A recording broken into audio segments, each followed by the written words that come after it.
What's up, my man Q? Wagwan, bro. Wagwan. Everything blessed. Nothing much, man. What you been up to, bro? Been a minute. Yeah. Going back to making music, making money, regular things, man. Right. And you say making music. I know that for me and you, we come from way back all the way back from the France. Shout outs to all the France boys.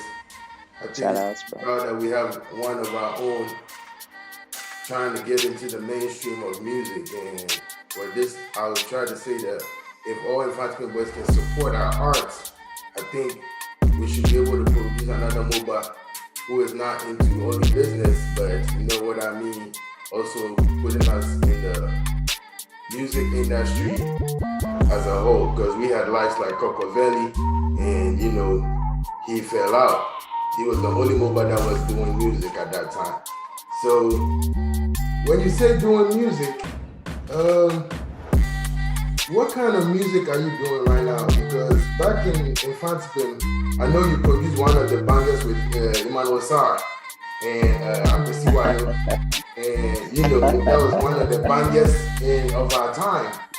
So if you were able to produce a masterpiece like that back in the day where we was all jamming to it, I think that you are credible for the mainstream, that you can also bring up something that we can all relate to and jam to. So what kind of music are you doing right now? When people ask that question, I find it difficult to answer because I don't have a kind of music. I like to recreate vibes. So I hear a song or I have a feeling or a memory, I try to recreate it in music. That's Right. So if the recreation ends up in reggae, then he has a reggae song. Right. If it ends up in Afrobeat, it's an Afrobeat song. Sometimes I have fusions of songs and everybody is trying to figure out where does this song fit. Exactly. I really can't.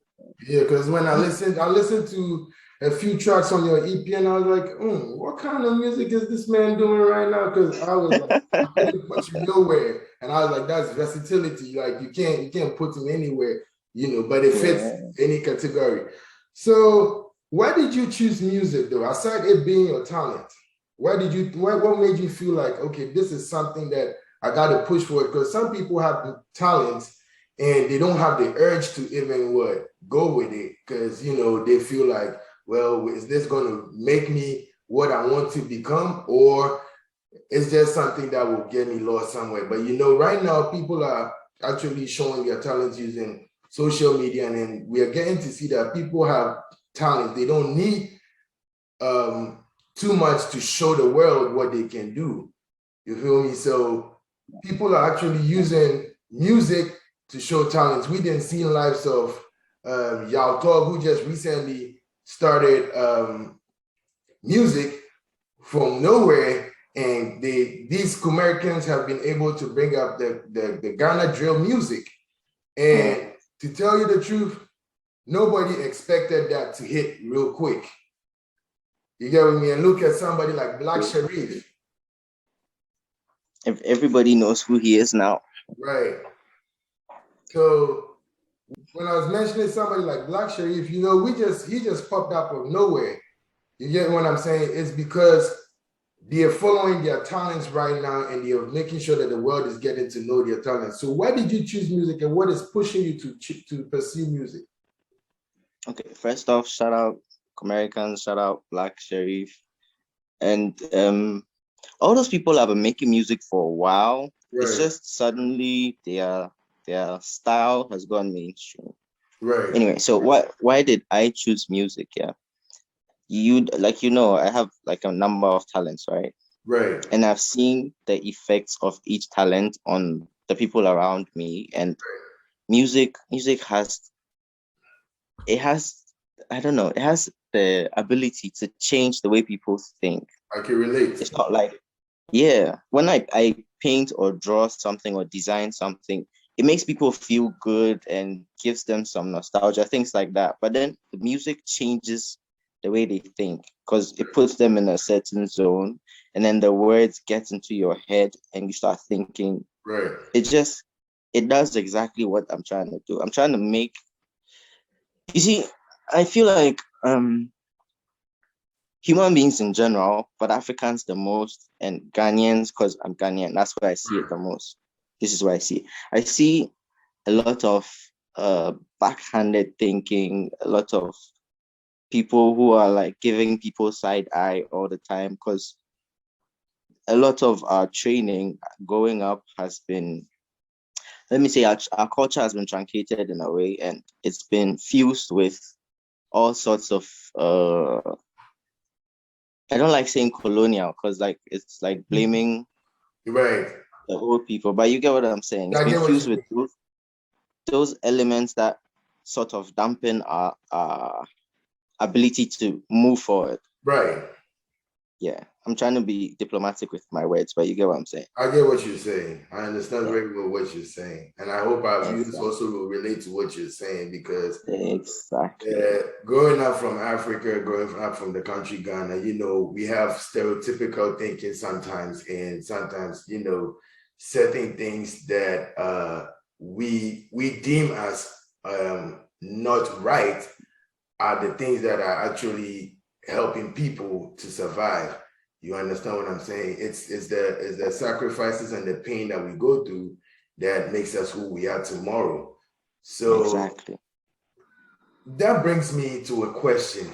So how do you see the music industry in Ghana? How do you think it is accepting new artists? How do you think it's embracing upcoming artists? Because I know that to get into the mainstream in Ghana is very difficult. If you got to know somebody who knows somebody who knows somebody, because to even have an artist on your show or anything, you might text an artist, you want to, try to start something, and you talk to these people, and it's either you don't get a reply back or you don't get a phone call back or nobody answers your phone. So you want to do something helping them, helping yourself, but because they are stars, they don't want to even reply. They have the category of people that they will want to work with. They have the category of people that they want to do something with, or they think, okay, if Q is not on the mainstream, is not in the mainstream, why would I give Q a shot? Or Q has to pay me a whooping sum of money before I can do a line on Q's song, and he might not even put up his best. He might just do a freestyle just to get his money. So how do you think the industry in Ghana is accepting upcoming artists and upcoming talents in music? You know how there are gatekeepers in each industry. Yeah. I think I think the Ghanaian gatekeepers are, I don't know how to put it. They don't want people to come through their gates unless you have been blessed by somebody. Right. Like for example, these the American boys, right? They didn't actually come into the industry. They just built their own industry on the side. Yes. So that's what we're all doing now. I'm building my own industry with a few other people. Right. That's what we've planned, and we are putting our own little plans together. Right. We found out that it's difficult to get, like I farm, right? Right. It was very to get into the farming industry to meet Oh, the you big, into farming? yeah. Oh, I'm okay. into fish What so farming, what kind of fishes are you breeding? catfish, Oh, catfish. okay. And how is the business? Oh, it's good. It's becoming more and more popular here, so it's pretty good. Okay, that's nice. And But what I'm saying, I'm comparing it to the music industry. mhm, In that industry was kind of easy right, to get in, to meet big players, to learn. right, In the music industry, to meet big players, I had like trying to meet one big name, I have to go to one person to take me to another person to right, take me to another. It's too long. right, It's way too long, too right. complicated. Either that or I have to be paying, like you said, hooping sums. I have to be paying everywhere I go. Hmm. I've been trying to get my music on certain radio stations, and either they want payments or they want you to come with somebody. It's just complicated. Right. So I put my music out on social media and get the influential people who support what I'm doing to Right. post this. And then other influential people see and they're like, oh, this guy has been endorsed by this guy, this type of thing. And then they start picking it. Right. We're just gonna build our own industry like that. Right. I think it's we're building our own industry. I think that it takes our own to support us to make it, because I know that we will gladly accept Nigerian music quickly when we first hear it. Then we'll support somebody we went to school with music. Oh, what is he doing? You understand what I'm saying? Oh, but forgetting that if you pay attention to what kind of music they're doing or you support, just promote it, you're motivating them to do better. You understand it? But if you don't support it, how does the person produce a hit song for you to like? You get what I'm saying? So I believe in support, and I believe that if we all promote each other, it should make more successful people, more successful young men in this generation. Because back in the day, it was about just me, myself, and I. You get what I'm saying? But we have gotten to a generation where the social media, we have 1,000 friends on Facebook, and when we put up a work out there, we cannot get the same number of friends like in our post. I hear you, bro. I hear, like, I've spoken about this thing at a few places. I have 4,000, maybe 5,000 friends on Facebook. Right. I post something on Facebook. I posted a few things on Facebook and they get 20 likes. They don't get shared.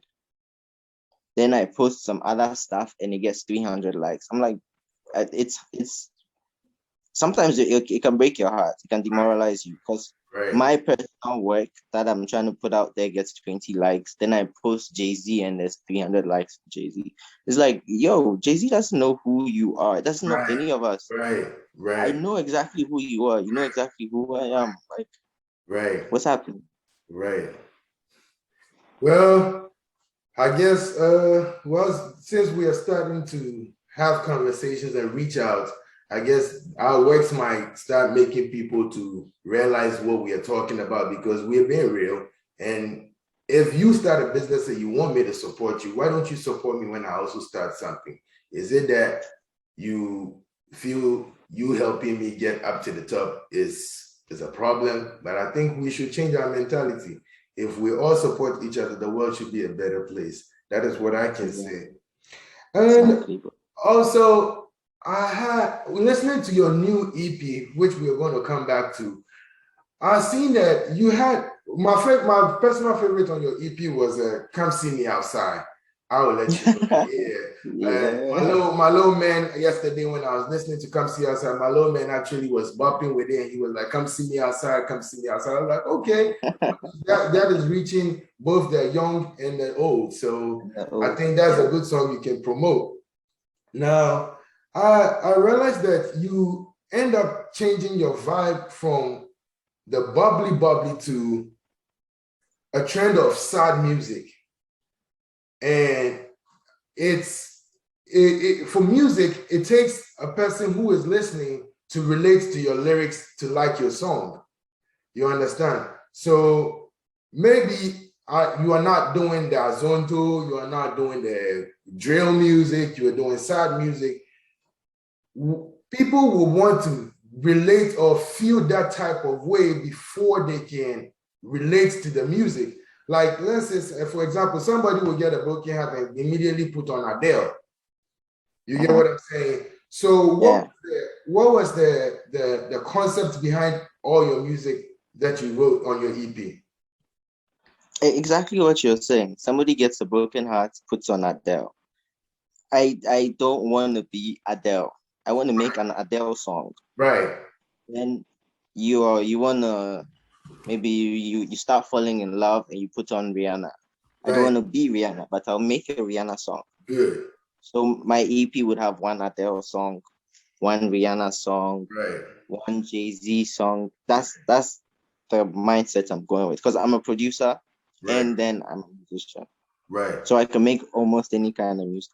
Right. So somebody might also say that, to come up with lyrics, you might it is influenced by either what you're going through or you just being a wide thinker, like you thinking across everything.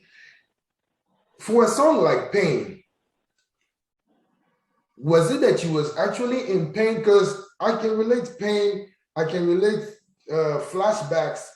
Then you go to trips to Japan, try and then put this on. Like, your playlist is, flashback. Then he just came up with pain. Man, this when you going through certain things that inspired your music. Everything in there is an experience I had or an experience somebody close to me had. And then I write based on that. So pain, pain, I wrote pain in rehab. That's the truth of it. Yeah, I wrote pain in rehab. As soon as I was able to step out of rehab for a few days, I went to the studio and recorded it. Recorded at Villain Sounds and had it mixed, mastered, and I released it on my birthday. That's it. It was more or less how's the hook? I needed you to take the pain away. So Yep. I was talking to the drugs I used to use basically. I needed them to take the pain away. They didn't take the pain away. Instead, they turned me into something else. And then I had to go and have like all these rehab things to fix myself or get myself correct a bit. Yeah. That's basically what pain was. And then flashbacks was me recounting the stories before the rehab when I was in like when I was doing the drugs and all the crazy things in my life. So I was staying in my room having flashbacks about that. And Mm, then I wrote the song Flashbacks. mm, Each song is an experience. Try as a conversation with somebody I trusted and mm, I was letting myself get vulnerable with, and she just turned around and threw everything in my face. mm. It's like, yo, no try. You could have done this way better. Then the person will try. You No bab. try, no try. No try.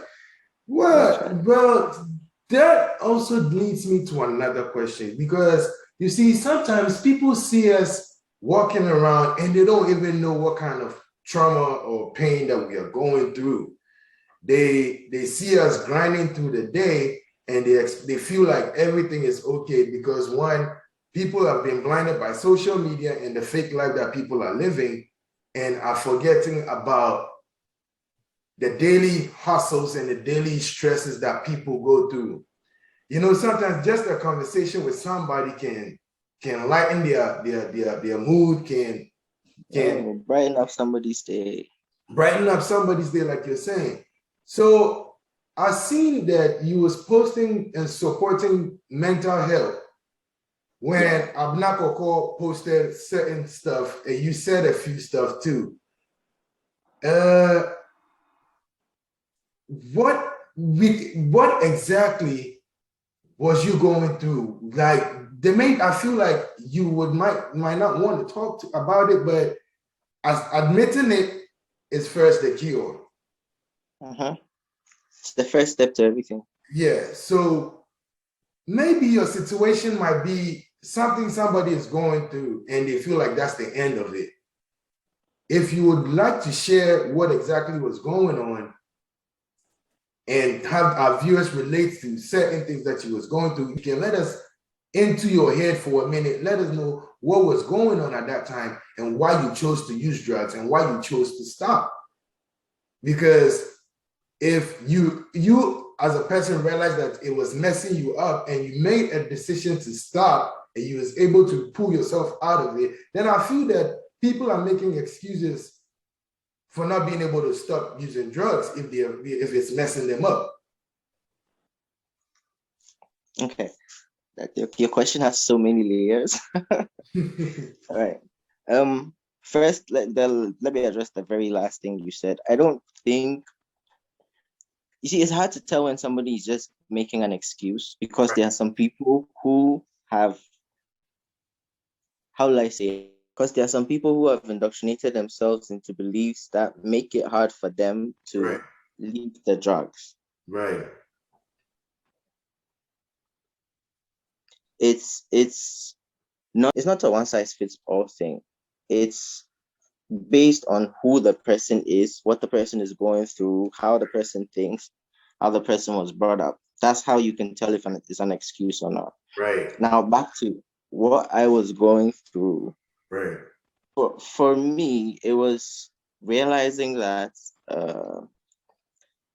what I had been taught about life is not what I was going through in life.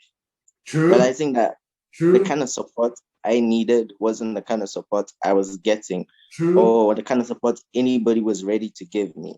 True. It True. was like I shouldn't exist.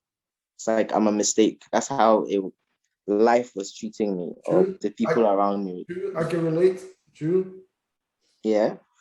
It's like I shouldn't be existing there. So I started using the drugs to sort of cushion that feeling Right. and try and force myself to fit into what they want me to be. Right. And it worked for a while, like as it should. Right. But then it gets to a point where now I don't even know who I am. I Right. don't know what I'm doing. I'm just in the path they've cut out for me, and it doesn't make any sense to me. It doesn't fit anything I want to do, but I'm here, so I'm going with it.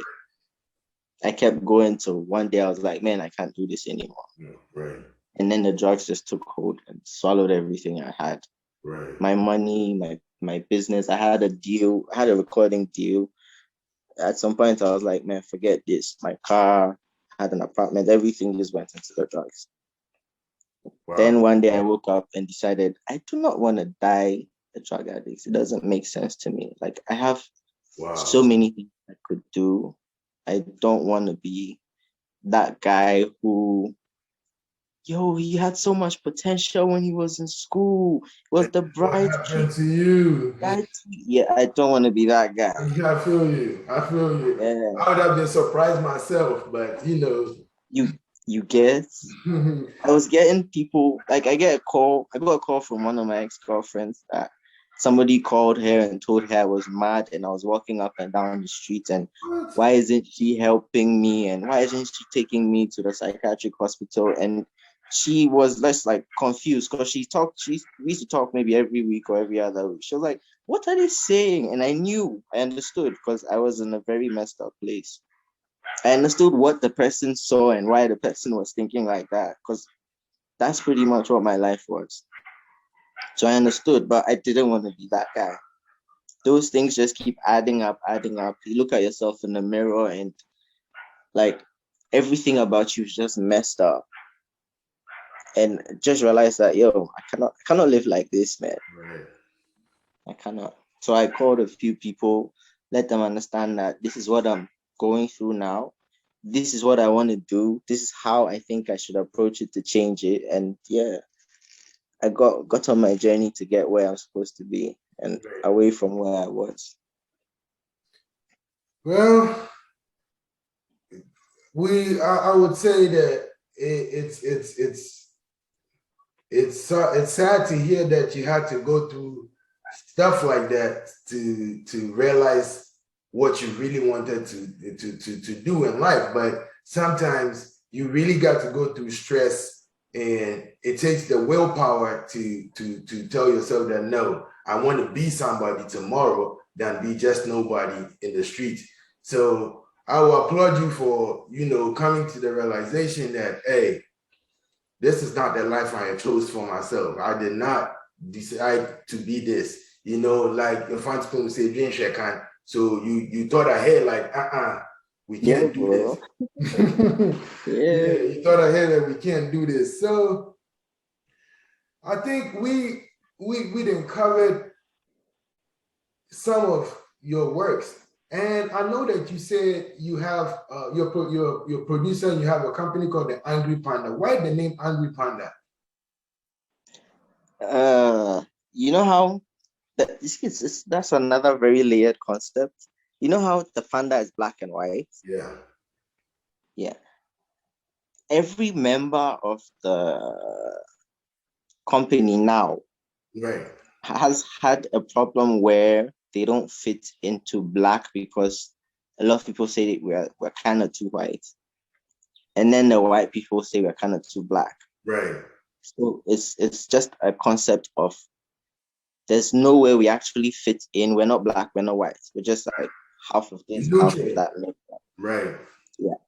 And then pandas are never angry. Pandas are very chill people. Like Right. they're eating their bamboo and climbing, chewing. I think they eat eucalyptus too. They're just chill people. They don't do much. Right. But the angry panda is how will I say, a paradox type. Right. It's just another level of we don't fit here, we don't fit there, we don't belong. We're not supposed to be here, but we're here. That's deep. See, that's how they know. That's deep. Fear no man clothing. My Yeah, bad. no man. Yeah, Yeah, that's my bad. it. Fear no man clothing. Oh, that's Yeah, what man. you're wearing. That's Yeah. dope. That's dope. Stay woke, man. That's dope. Yeah, no. So we was talking about fear no man. Yeah. That is a good concept. Like, I like your shirt. And if you want, please, the next EMS to this place, please let me have one. Let me know. Oh, I got you. I think I would want to own one. I think we have somebody who's not too far from you who sells our merch. So I'll let them drop you one. Please let me have one so that I can also use it and maybe wear it as my man's shirt and they will spread the word too. So it's a culture. You already fit in that culture, so you need the shirt. All right. Thank you very much. So now we didn't spoke about the addiction, we didn't spoke about the fish farming. You said you've been doing video projects. What kind of video projects have you been on? Okay, so I've been making music videos for my label. I think this is the third one we just made. Yeah, this is the third one we just made. And then I've been shooting skits for a few people. The one I'm allowed to talk about is with comedian Waris. Oh, yeah. Yeah, you know him, right? Yeah, I do know him. Yeah, that's the comedian Waris for the good job you're doing.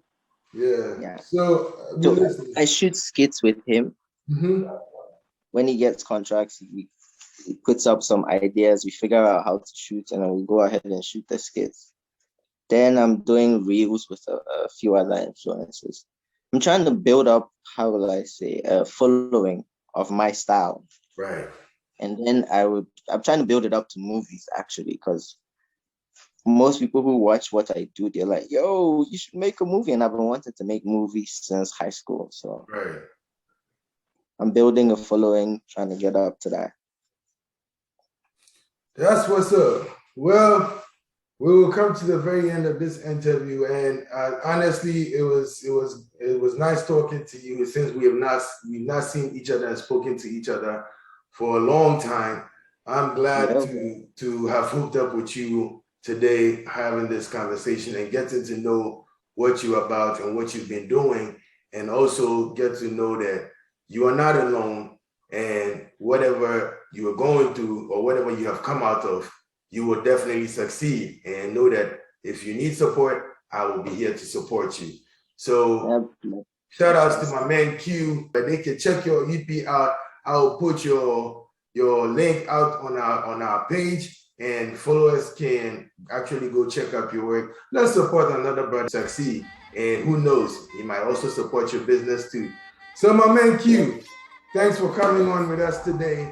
It was nice talking to you, and I hope to see you and talk to you again when you're on the other side making more money. So big up to you, my brother, and talk to you some other time. All right. Thank you for having me.